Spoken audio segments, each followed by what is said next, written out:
I'm Mark Newell, and welcome to Beast TV. In tonight's episode, we are going to talk about primitive backwoods camping research. And we will talk about the Oklahoma hammock scream. So get you a fresh dip, and don't change the channel, and buckle up.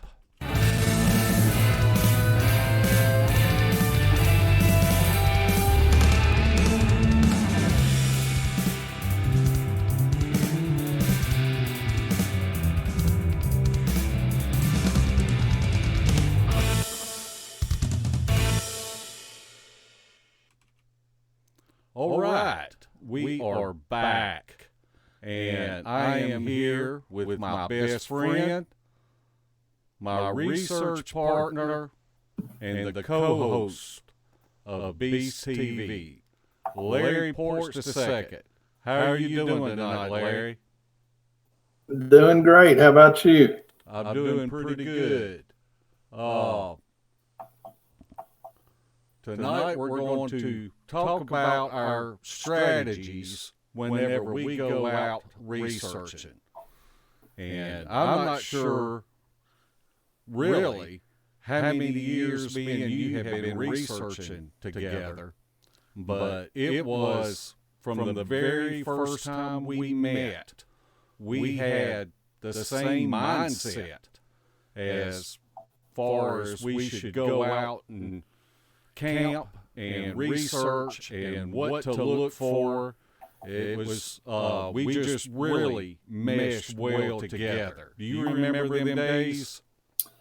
I do remember those days, and I kind of miss them because now we spend a lot of time on the road in areas we're not real familiar with, even though we still get involved in a lot of good research with some good people, but you just don't. We kind of left our grassroots a little bit, I guess. Yeah, we did. And I remember it was probably just a couple of weeks after we first met, and we started going to Land Between the Lakes, LBL, in Tennessee and Kentucky, and we used to camp out. The first few times that we camped out was just on the outside of a 19th century graveyard. And it was something that you really had to have an off-road vehicle to even get to for the first year, I guess. And we'd set up a tent just on the outside of it. You could just about spit and hit the graveyard. We were so close to it, and a tree fell, blocking the way in there. And from there on out, we were having to hike into that area. Yeah, we did spend a lot of time in that area. We did have some good vocals that we caught, a little bit of possible gibberish at one time that we caught. And it was interesting camping right beside a cemetery, too. I don't know that was real smart, but we did it. We always heard that there's a relation between Bigfoot and cemeteries, so I guess that's kind of why we didn't mind staying close to one. I don't know. Or maybe we thought we were going to die. I don't know. Well, and then after we stopped, we started really using that as a base. And then when we started going deep into the interior of there, we were really getting into bushcraft and packing our way in, and it was just it's fantastic. I'm ready to do it again, but I just love bushcraft and incorporating that into Bigfoot research and taking primitive camping and letting it collide with our instrumentation and other things that we use. I agree with that. And I think the bushcraft method, I mean, people have sightings and interactions in campgrounds, but I think if you go into their home territory, you're naturally going to agitate them. And I think you get more interaction that way. We hear of people getting ushered out of the woods all the time, and we've yet to have that. Now, they've tried, but we're too stupid to run or leave. But we've had some interesting things by going into their home and camping in their home. I think it's a real advantage with the way that me and you do is we want to go in, we study the topo maps, and then we pick us a spot, but we always pick us a spot where we are vulnerable. I like getting down in a hole where you've got ridges or mountains around you that gives them plenty of cover that they can come in and basically watch you in everything that you do. And I think it takes a little bit of the intimidation away, that we're just not coming in there and busting loose on them, and they basically have the advantage. Oh, I agree with that. And you hear from people all the time that the sightings from people that are hiking, they normally see them on the ridge tops above them, looking at them, or they use the woods to their advantage for sure. And whenever you give them that advantage, it just gives more of a chance for a sighting or interaction of some sort. And we're pretty, I don't know if we're smart about doing it or dumb about doing it, but we do it consistently. That's for sure. Well, we capture a lot of good vocals in that area. I remember we would set those recorders out, and they would record like 5 straight days, and we'd go back and 4 or 5 days and pick them up. And I remember one audio that we caught that it was probably about the time that we parked our trucks and got out, and there was a loud wood knock that was really close to the recorder. And from where we parked our trucks, it would take about 20 minutes to get to the recorder. And it was just like 20 minutes before we cut the recorder off. There was this loud knock. I mean, it was almost like Mark McGuire knocking one out of the stadium. And that just kind of told me that those boogers were saying, hey, somebody's coming. And it was letting out the warning to the rest of the troop or any of them around there. Yeah, I agree. On those roads at LBL, whenever you get off the main road onto the back roads, they're mainly gravel, so they can hear the gravel popping for miles. And as many people said, as much as we went in there, they probably knew the sound of our vehicles and knew we were coming in there. So, yeah, it was interesting audio to hear that as we were approaching, like they knew we were coming in there. You know, that's pretty much why we started this beast group, is because Larry and Shelley Reed and myself, Mike McSwain was going out with us, and we were going out, and man, we would set out 4 or 5 recorders, and they would, each one would record 125 hours. And so it don't take long to rack up, 600 hours that has to be reviewed. And we just needed help with reviewing. Andrew, my singer, it still helps us with it. And we trained a lot of people on the proper protocols on how to review audio. And so it was funny because, we wouldn't be, we might have 100 hours of reviewed of this 600 hours, and we was ready to get back out there in the woods again and set out more recorders. But it is a awesome tool to have in your arsenal to be able to hear what's going on when you're not in the woods. And there's a lot of clues that will tell you which way you need to go if you triangulate these recorders and know, which recorder picked it up the loudest. So it's just a fantastic tool to have. I agree with that, because there's many times we went that we didn't think we had any kind of interactions or anything. And then whenever the audio was reviewed, we would hear vocals or wood knocks or bipedal footfall, all kinds of things. And the people in this group did save us from a lot of burnout, because we did go over a lot of hours, and those people that stepped up and helped with that audio, oh my, that was awesome, because we'd probably still be listening to our first 2 or 3 sessions of audio if we didn't have the help that we got from everyone. Yeah. There's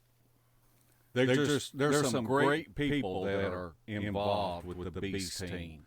And that's one reason why you will never hear me refer to Sawdust Beast as my group or my YouTube channel. I will always refer to it as ours, because that's just something that's important to me, that there are a lot of people that contribute, and I am appreciative of everybody that contributes. No doubt about that. Well, let's talk about I believe it was September the 29th, 2017. I was speaking at the Oklahoma Bigfoot Symposium, and me and you went there, and the researchers always camp out in a real active area in eastern Oklahoma. And we met the Sisters of the Moon there. You want to talk a little bit about what happened that night, and getting to know the sisters and being able to research and finding out that we really meshed well with them? I agree with that. And that was the first time that we had met the Sisters of the Moon in person. I think we'd talked to them occasionally over the internet on different comments and things. But at the camp that night, we all sat around and had supper and talked, exchanged stories and this and that. And there was several people in and out that night from MABRC, and they did a night hike and did a little call blasting on that night hike. And we all went down to the creek, and I think some of the sisters started throwing rocks in the creek, and within 30 to 40 seconds, something on the ridge above us across the creek would throw a rock in. And this went on, I don't know how long, an hour, 2 hours that we sat there. But go ahead. Well, I was just going to say, where those rocks were coming from, it was almost like a sheer cliff. And it's nothing but wilderness. And there is no way that there could have been a human that could have climbed in the middle of the night and positioned themselves up there to be able to throw rocks. I remember one of the times that I first went to that area, and I was really new at this, and Shelley and I, we were over by the campfire, and I saw DW and Mike Hartsell, and there was somebody else. And there was 3 men standing there, and it was real dusty around where they were, and I kept seeing these puffs of dust popping up around their feet. And I thought, why is this dust popping up? So I walked over to them and I said, y'all see this dust popping up? And DW said, yeah, something is throwing rocks. But they had to have been pea size or pebble size, because they had to have been really, really small, because it was just a little bit of dust, and you could just stand there, and these little rocks, pebbles, were just popping around you. Every 30, 45 seconds, you'd see the dust pop up. And so I'm a pretty skeptical person, and so I start counting heads. I'm thinking, somebody's done slipped off somewhere, and they playing a joke on us. And I start counting heads, and everyone was accounted for.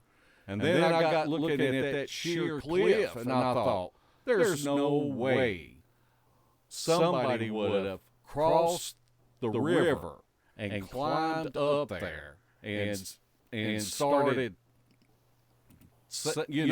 throwing these little pebbles. I mean, it would be hard to throw a pebble and be accurate, to be able to hit, 2, 3, 4 feet, away from our feet like that. It was just really, really amazing. I remember you telling me that story whenever we first started researching, and I was like, man, I wished I could have something like that happen to me.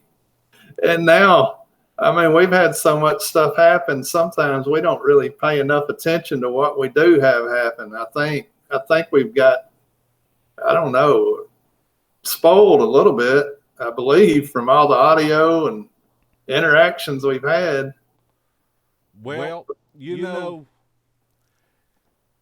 the weekend that you went, and that was the first weekend that you went to this particular area, there was a lot of things that were going on, like what you said with the rock throwing. And that was the same weekend that Robert Swain had his first sighting. It was a daylight sighting. The booger wasn't, I'm not sure, but about 100 feet away from him. He was driving back into the area and come around a curve, and he basically caught that booger with his pants down. And there was a lot of going on. Oh, and you remember that Elvis song I sung so well that night? You didn't have to bring that up. But I remember also on one of the night hikes, one of the guys that was kind of trailing the group, he saw one move between a tree or something, I believe, also. And also, when they were doing the call blasting, they had a drunk gentleman on down the creek that was answering them back. And I think they exchanged words with him. Yeah. And that'll move into our story later about the call that we did record. After you play it, I'll tell a little more about that. But Larry was kind of sick that whole weekend. He had a bad head cold, and he was taking medicine for it. And he was, I really felt bad for Larry, because it's bad when you're in a prime spot and you've been looking forward to going camping, and then you come down with a head cold, the way that you did.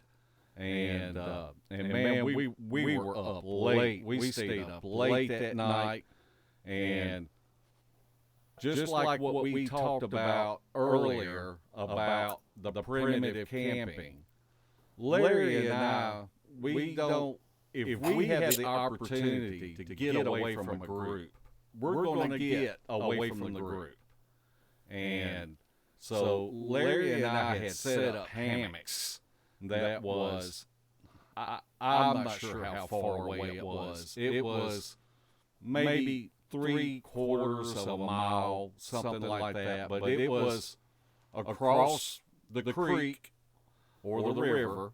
And so we were way away from everybody else. We could not hear the camp, the base camp. We got off into a remote area. And why don't you tell what happened whenever we got to our hammocks, and you went to your hammock and I went to my hammock, which they were probably a good 50 feet away from each other. Well, pretty much after we got in there, and I think my butt had just hit the hammock. I was about to take off my boots and get in the hammock. And right the direction we just came from, there was just an unbelievable scream. And me and Mark looked at each other and was like, wow. Because, I mean, we had to walk right by it went right by it as we came in. But it was almost unbelievable. And me and Mark looked at each other and we just both went ahead and rolled into the hammocks and cut the lights off. That's how jaded we are with some of the stuff we hear, I guess. I don't know, but that's pretty much what happened, ain't it, Mark? Yeah. We didn't even say nothing to each other. I just remember me and you looking at each other, and I was kicking off my boots, and all I could think about was crawling into that hammock. But you hear people talk about these screams that when you hear them, they are, you can feel them deep in the core of your chest. And that is what this scream was like. It's almost like the inside of your chest was vibrating when this happened. And we were camped probably 100 feet from the creek, and whatever it was down in that creek bed, and it just echoed all through that creek bed.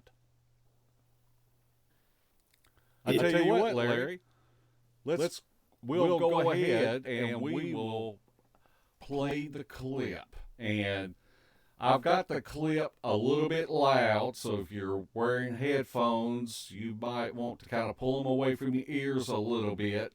And we will play this 3 times.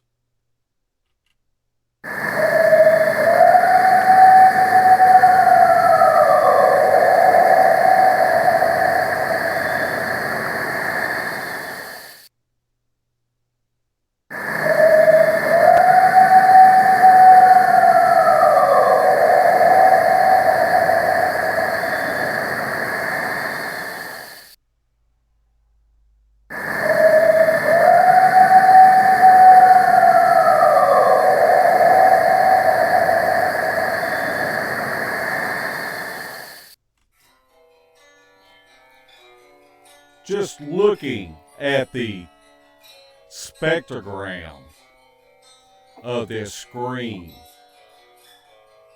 One thing that we do at Beast is we have a library of animal vocalizations, and every animal has their own frequency signature. And there is somebody may say, oh, well, that was a coyote.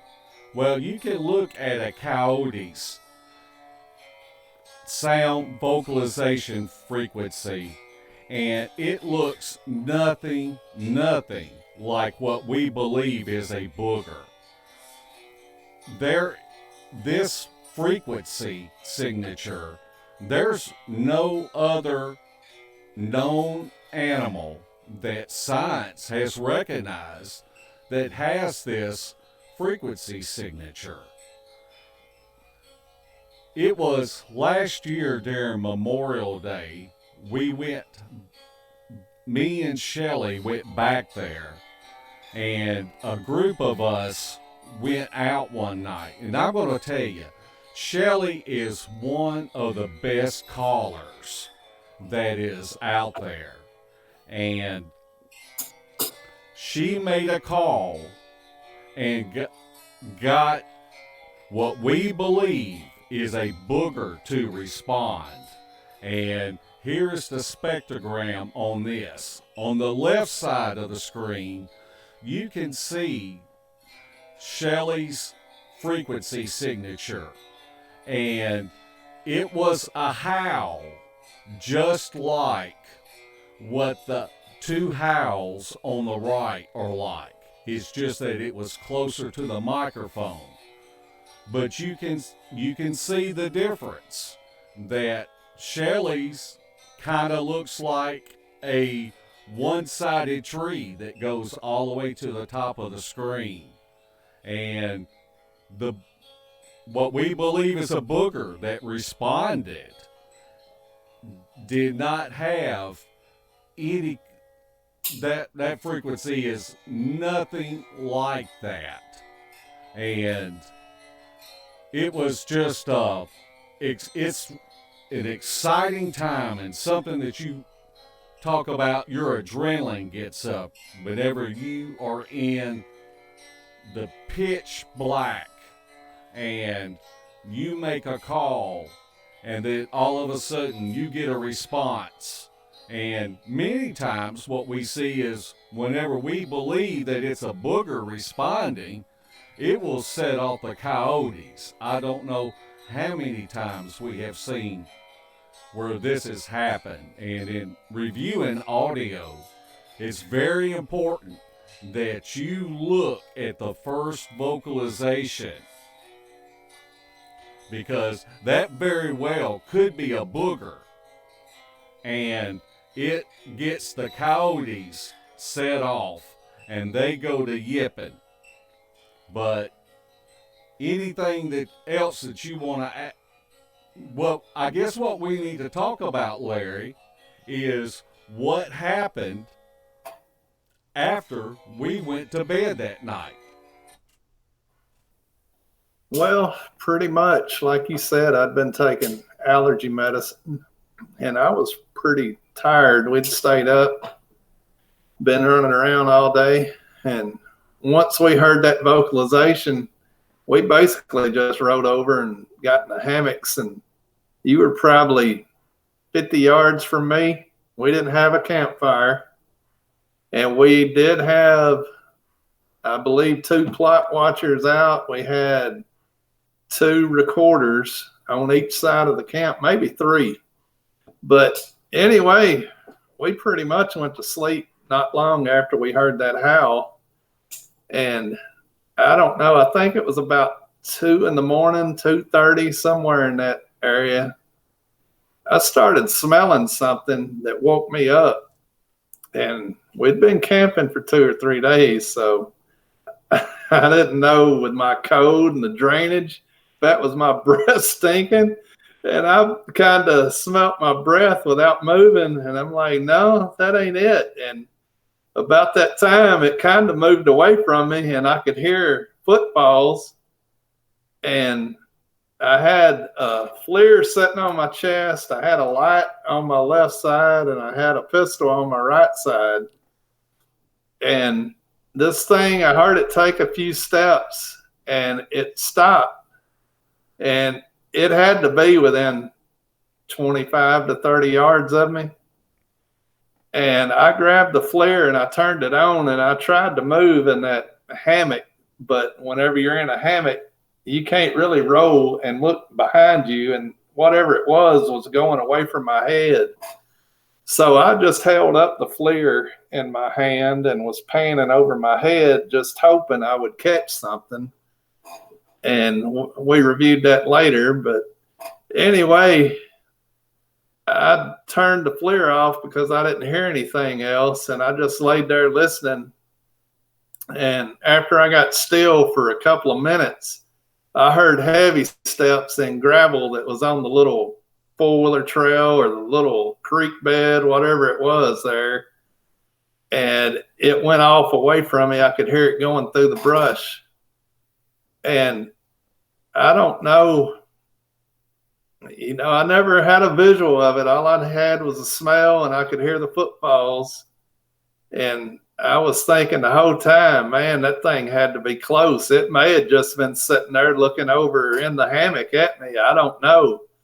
But I wanted to say something to Mark, but we were too far away, and Mark never did hear it, and he stayed asleep through the whole thing, and it was gone.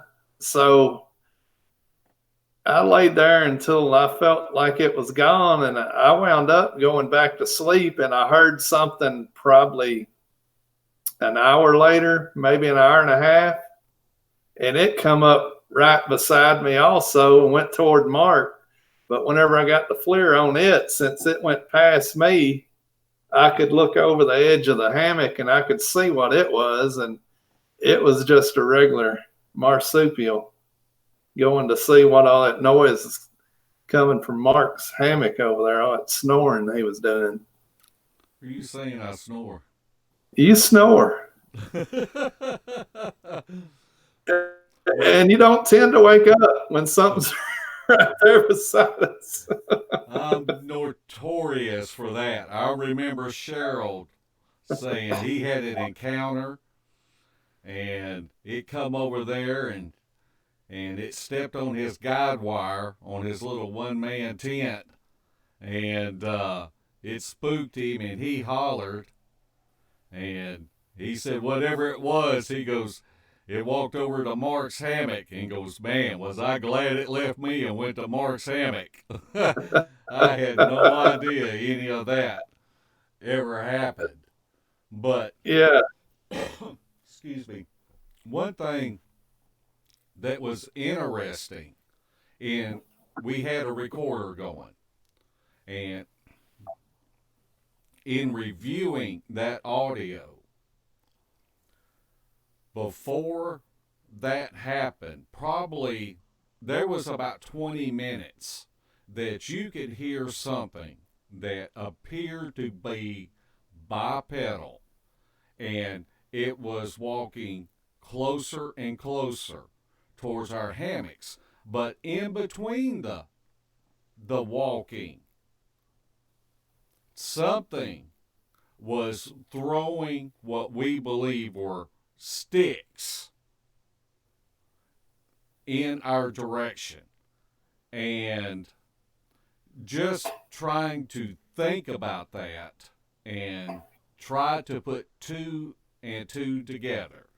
If this was a booger, it would make sense to us that he knew that we were in those hammocks and wanted to make sure that we were asleep. And so you would hear a couple of footsteps, and then you would hear something being thrown and bouncing. And then you would hear a couple of more footsteps, and then you would hear something else being thrown. And Larry, when whatever it was got close enough to him that the stench of it actually woke him up. Personally, I just believe that it recognized that Larry's breathing changed, and it got really, really hesitant, and it just stayed there. And then when Larry started moving around and reaching for that FLIR, that's when he was close enough that it heard Larry moving around, and it broke camp. It turned around, and Larry heard it leave the area.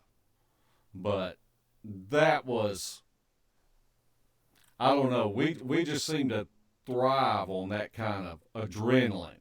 And because when you go into the backcountry, I'm going to tell you, if something goes wrong, something bad happens, you don't have a phone signal. You are on your own out there. And if something bad happens, it's just going to happen.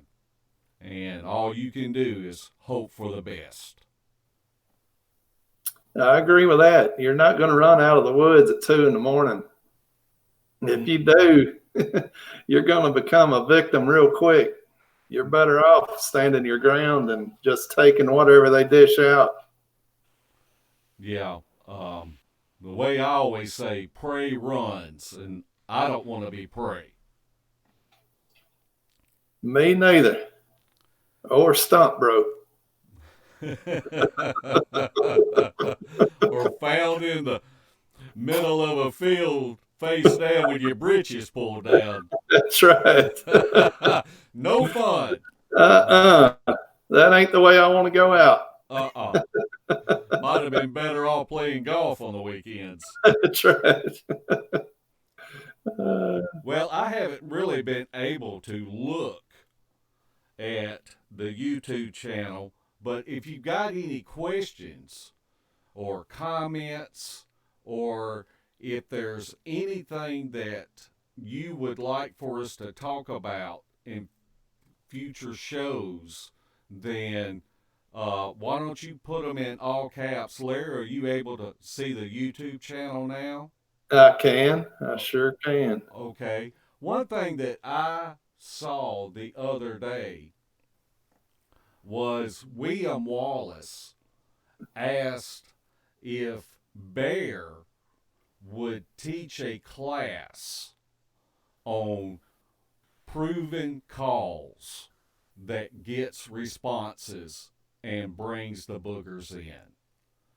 And so I would just like to kind of clarify that.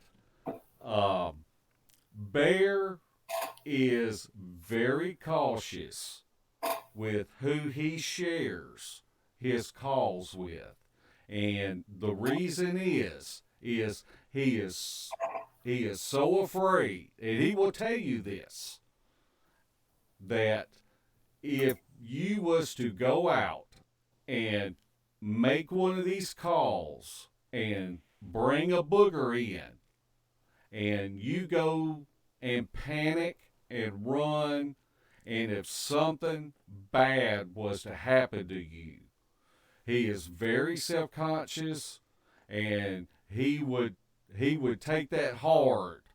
He does not want to see nobody getting hurt from any calls that they might learn from him. So that's why, as a personal reason, he chooses not to share his calls.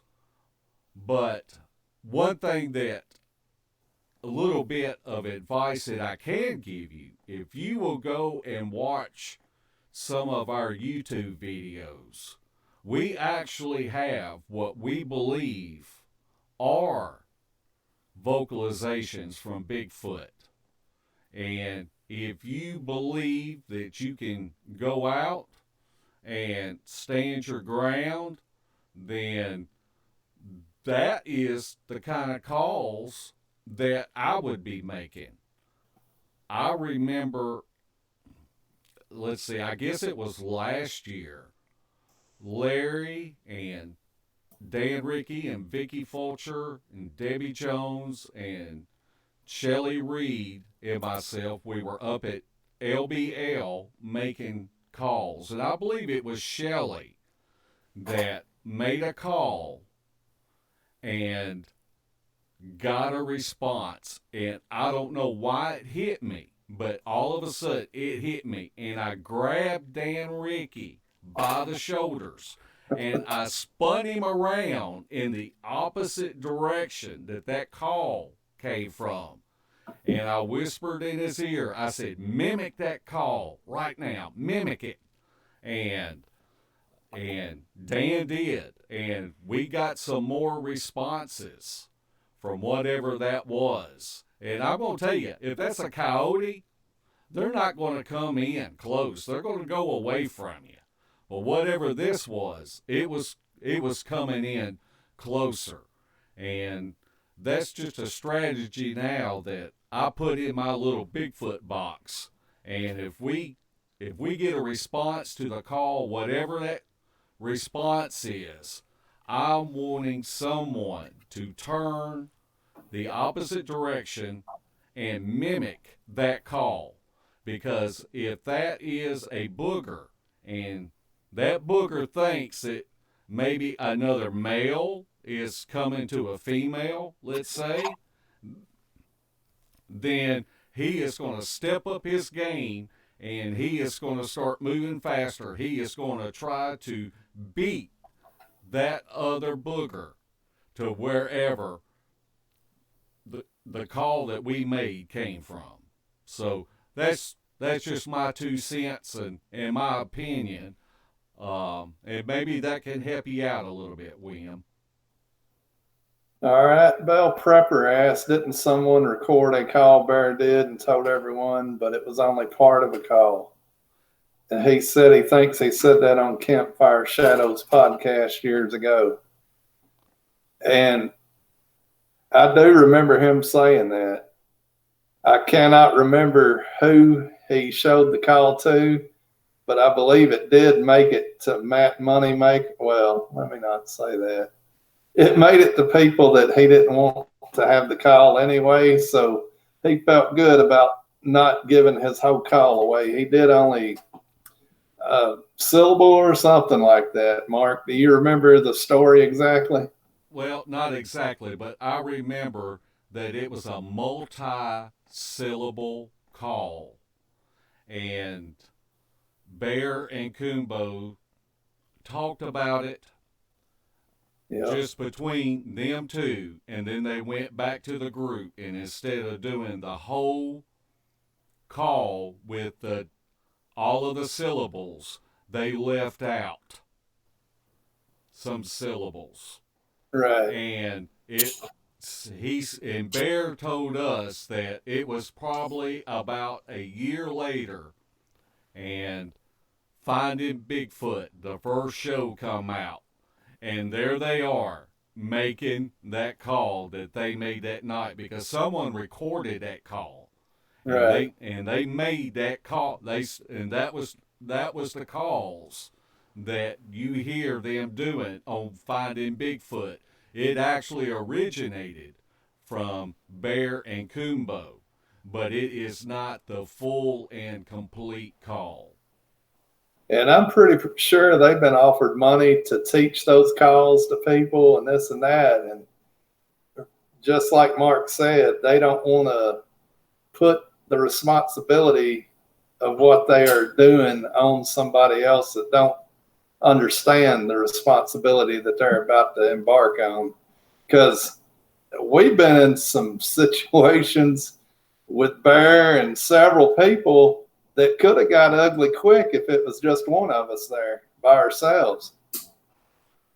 Yeah, I'm just always afraid of someone panicking. That's one reason why I enjoy going out with Lee and Shelly and Debbie and Eric and Kane, because we will circle the wagons. There's none of us going to bolt. You know, if we've got to all put our backs together, so we're looking out in different directions, that's what we're going to do. But I hope I never bolt. Whew, I hope you don't either, because I ain't going to let you live it down. Just shoot me in the ankle. I will. All right, I don't know if I missed another question, but Can Squatch wants you, Mark, to tell about your trip to Brenda's place over in New Mexico. Oh, Brenda is one of the most wonderful people that you will ever meet. Bear, Dan, Ricky, and myself, and they're I'm forgetting the feller's name. He come along for the musical. Dale Boswell. Dale Boswell and his daughter Jade. and we did a little caravan ride out to New Mexico and I'm going to tell you, I fell in love with the Navajo people. I could move out there tomorrow and not ever worry about coming back to this part of the country. I just love the Navajo people. I fell in love with them, and we stayed out there on the reservation with them. And I remember when we first got to Brenda's house, and we're walking around, and she had a beautiful place set up for her conference. And this place there's not a lot of vegetation. The only vegetation is around the rivers. And there was like a mountain. I would call it a mountain. And it was sand. It just looked like sand. There was no trees or anything like that. Probably rocks and sand. And Dan and Ricky looked out there, and it was probably 3/4 of a mile away. You can see a long distance. They don't call it Big Sky for nothing. And Dan goes, "Man, that looks like a trackway going up that mountain." And Brenda went and got us some binoculars and looked. And it was unreal that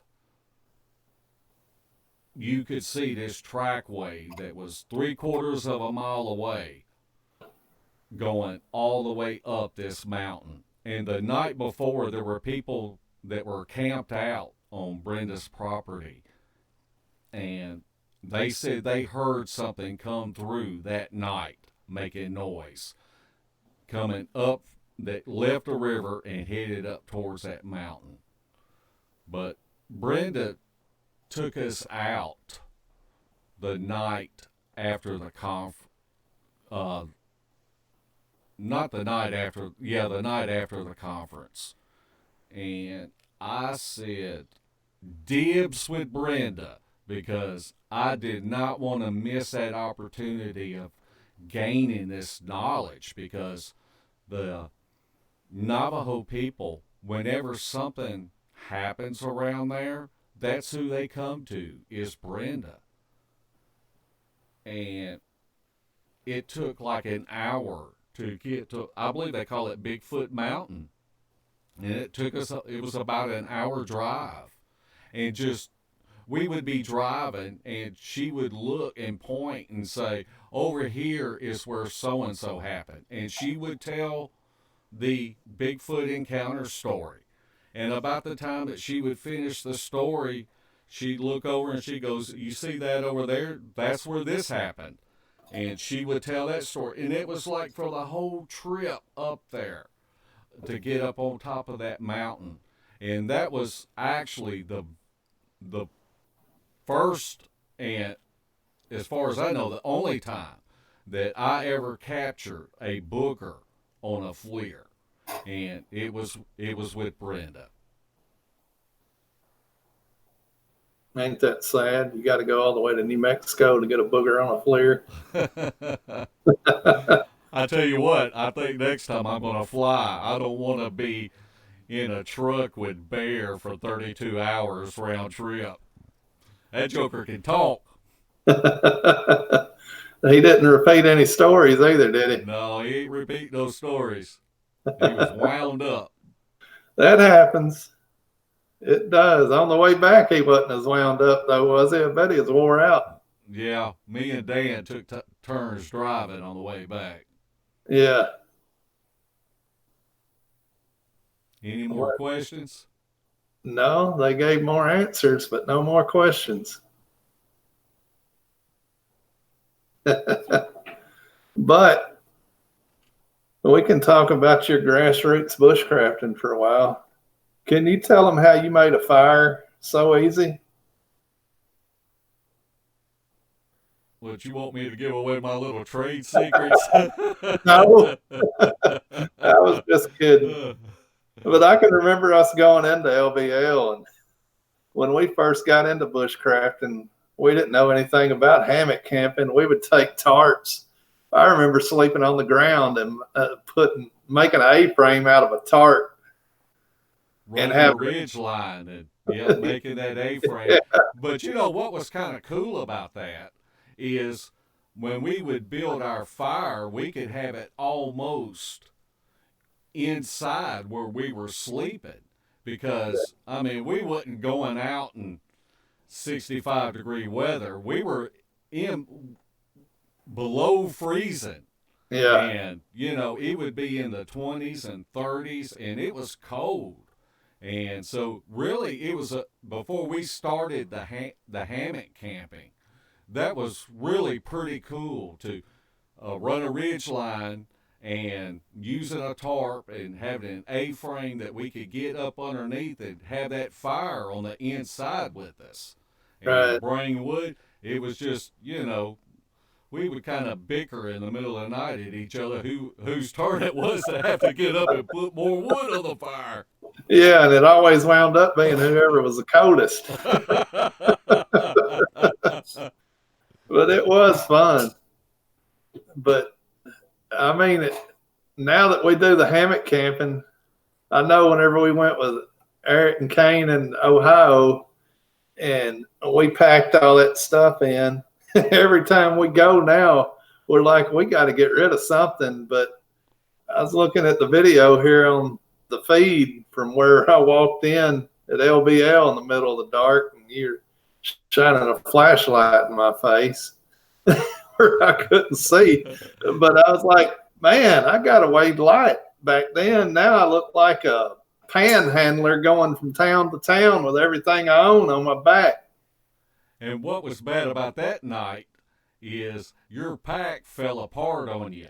Oh, on yeah. your way in, and you had stuff in your arms and gathering things up and hoping that you didn't leave nothing behind, because that's pretty tough whenever you're having to hike into an area and we're not using trails. And you may follow a creek for 300 yards, and then you got a little kind of know about where you need to cross the creek and head back up towards a ridge. And so it's not like you're on a four-wheeler trail. They don't allow four-wheelers at LBL. No, they don't. And that brings me to another thought that we talked about earlier, but you were in there by yourself at Land Between the Lakes. And I drove up there from work. I got off at 5, and during the winter, it's dark at 5:15 to 5:30.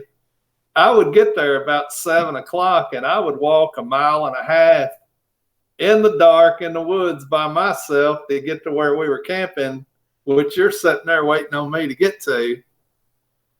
And all you ever hear about LBL is the beast of LBL. Those man dogs. Yeah. If you go in there, you're going to die. And I've hunted that place, turkey hunting, deer hunting, squirrel hunting. I mean, I've been all over that place by myself for years and years. And I had never even heard of that story until it became popular on the internet. Whether it's true or not, I have no idea. But from my experience of being at LBL, they have blown that out of proportion on how dangerous LBL is. And it's just amazing, because we have probably captured and reviewed probably 7,000 hours of audio at LBL. And there is not but one animal frequency signature that we cannot identify. Everything else we can identify: owls, coyotes, foxes, whatever. But there's that one, like what we played earlier. And science does not recognize it. You cannot go to any type of library and find that signature. And so that's kind of what gives me doubt about man dogs. I'm always open to it, but I am so skeptical, and you have to prove something to me. And we just have not captured any vocalizations that could be anything but animals we know, and there's one more, and that's what we believe is a Bigfoot. There's no other frequency signatures that we've captured out of 7,000 hours. And that's why I just need more proof. If man dogs exist, I just need more proof. Yeah, I agree, but I mean, one day we may be face to face with one, but I don't know. To me, I'm more focused on the Bigfoot and not worried about the man dogs or dog man, whatever it is. But that story, I mean, just the layout of LBL and something like that being there, there would be more than one family killed, and there would be more than one hunter killed if that thing was isolated in LBL with as many tourists and hunters and all that go in there. Unless he's like Jeepers Creepers and he only comes out every so many years or whatever. I don't know, but and we've actually, Kumbo has actually carried us to where the killings took place, the different killings supposedly took place. And it's kind of funny whenever we see people talking about, you got to be careful. You can't step out of your car, or they'll snatch you up, and rip your heads off. And I think about all the camping. I know one time I got lost, and I was on the Tennessee side, and I thought, I'm going to take a shortcut to get to the area where me and Larry would do this primitive camping. And I thought, I'm just going to take this little shortcut, and I'll be there in no time. Well, that was a mistake, because that creek forked about 4 times. So I crossed the wrong fork, and that pack I had was so heavy, and I thought, I'm just going to take my pack off, and I'm just going to sit it right here by the creek, and I'm just going to walk 100 yards. I'm just going to walk 100 yards, see if I can see the camp. Well, I'm an idiot, because I walked further than 100 yards, and I thought, well, I'll just walk a little further.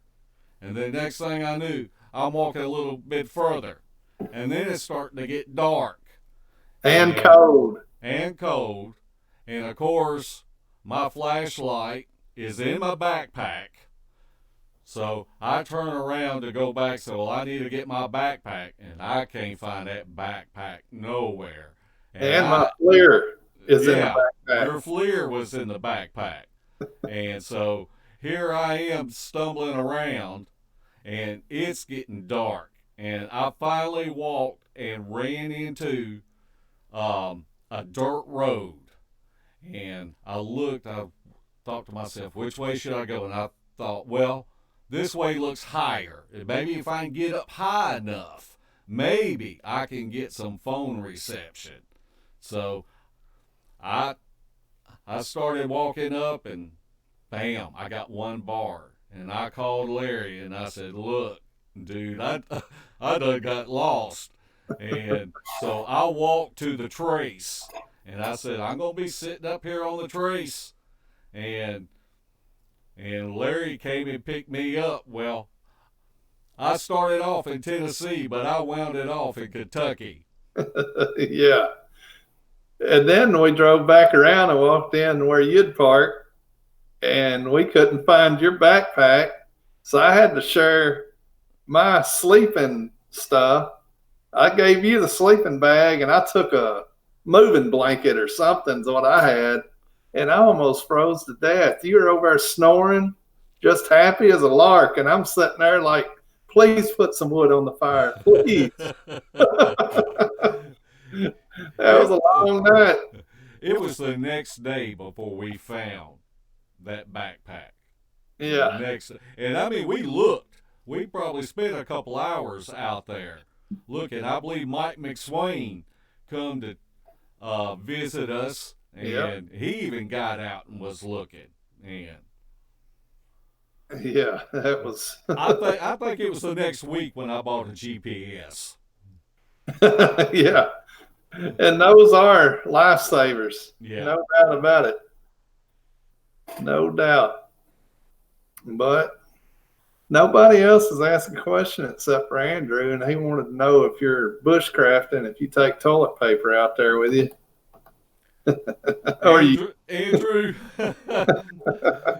we don't take toilet paper. We take paper towels, and they go everywhere with us. I got a roll of paper towels out there in my truck now because you never know when nature will call. Ain't that the truth?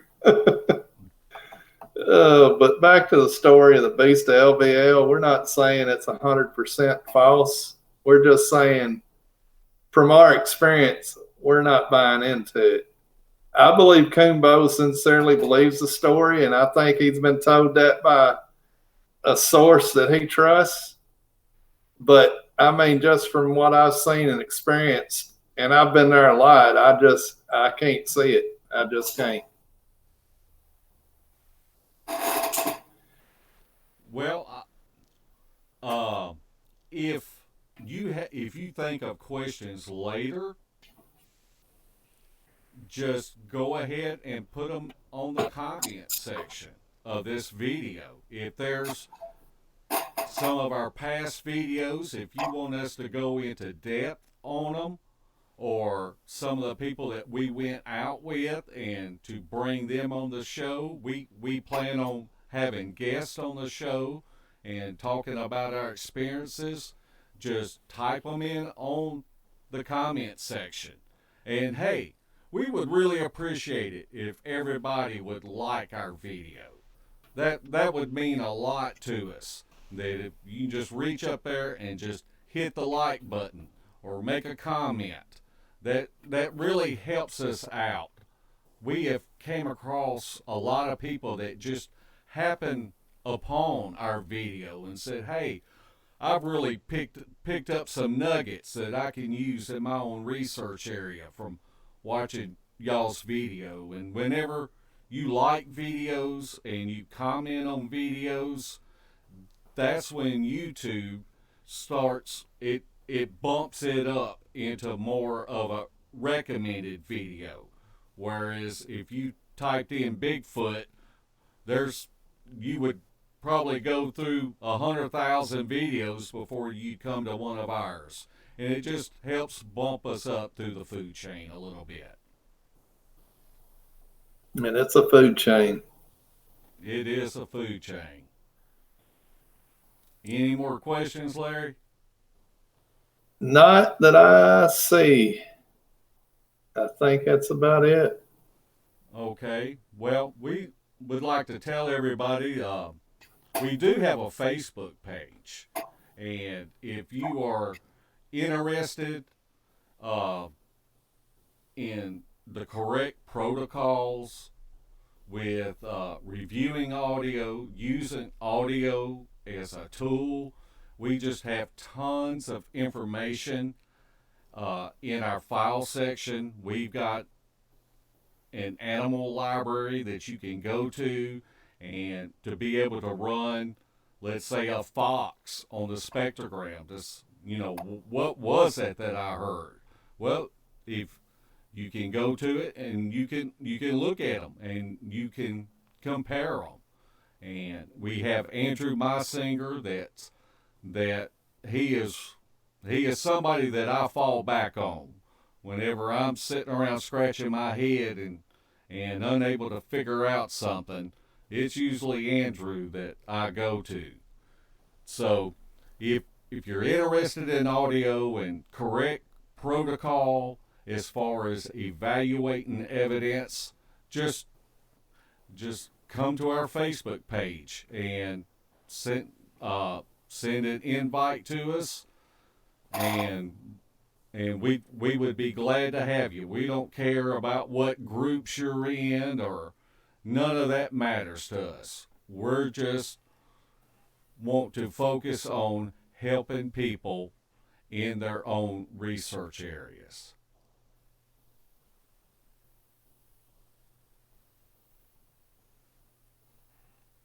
You have anything to add to that, Larry? Well, the only thing I can add is y'all are welcome to check out my Beast of the Woods page. I just started it. I don't have a lot up at this point. Mark generally posts all our evidence videos here on Sawdust Beast, and I'm going to kind of go with the experience videos of what we go through to get the evidence and see what we do with that. And that's about it. I'll put a link in the description of the YouTube channel that you started a couple of weeks ago. And that way, if people want to go and check it out, they can go and check it out. And it's kind of like what Larry said, it's kind of a behind the scenes of, what we go through to sit here and gather up evidence.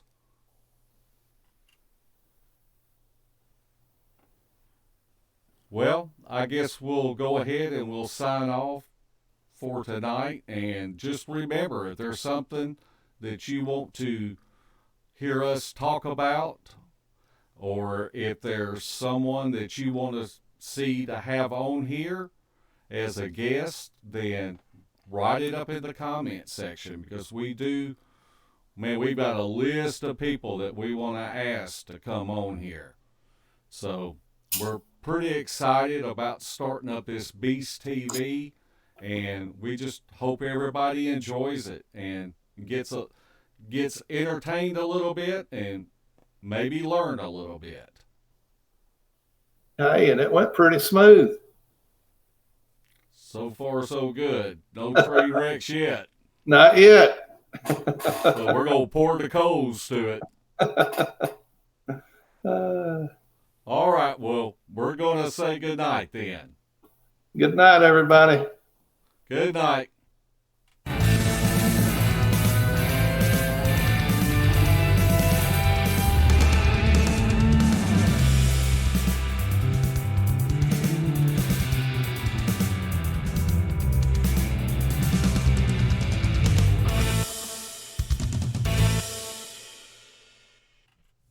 This has been a Sawdust production.